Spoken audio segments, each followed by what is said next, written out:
Have you ever suddenly wondered, where did that thought come from? A random idea, an opinion you swear you never formed, a memory you didn't ask for, or a belief that feels more inherited than chosen. What if, just for a moment, you considered the possibility that many of the thoughts running through your mind aren't actually yours? Welcome to EDUx Talks.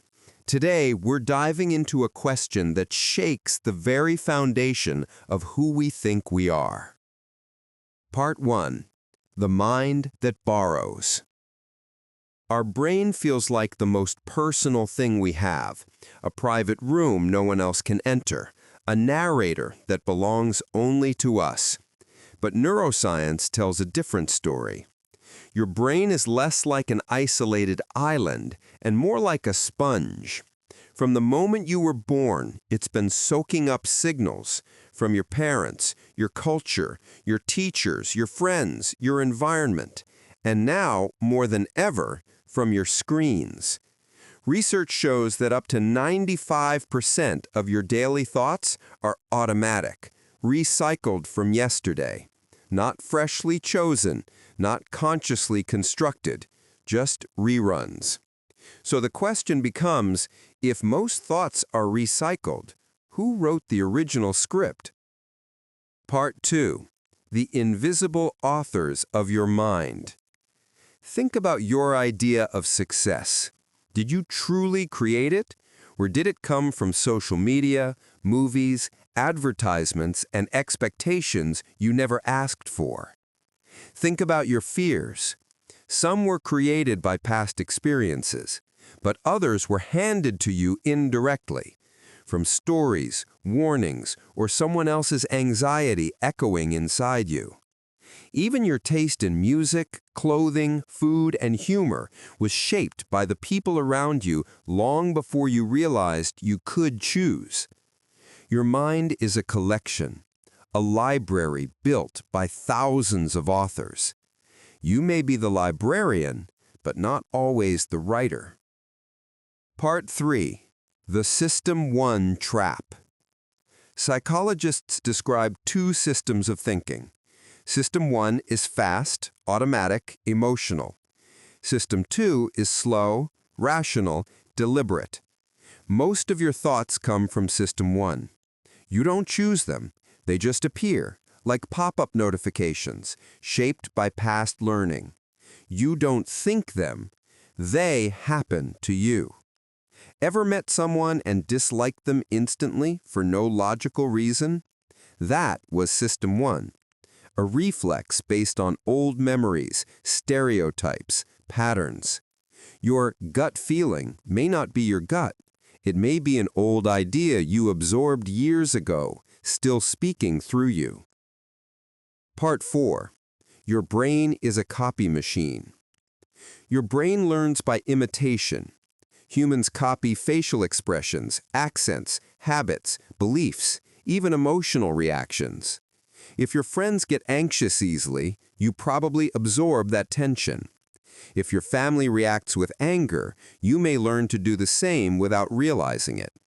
If social media rewards outrage and sarcasm, you may find those tones slipping into your own thoughts. You copy more than you create, not because you're unoriginal, but because your brain is designed to adapt quickly. That adaptation is useful for survival, but confusing for identity. Part 5. The algorithm inside you. Here's the part that feels uncomfortable.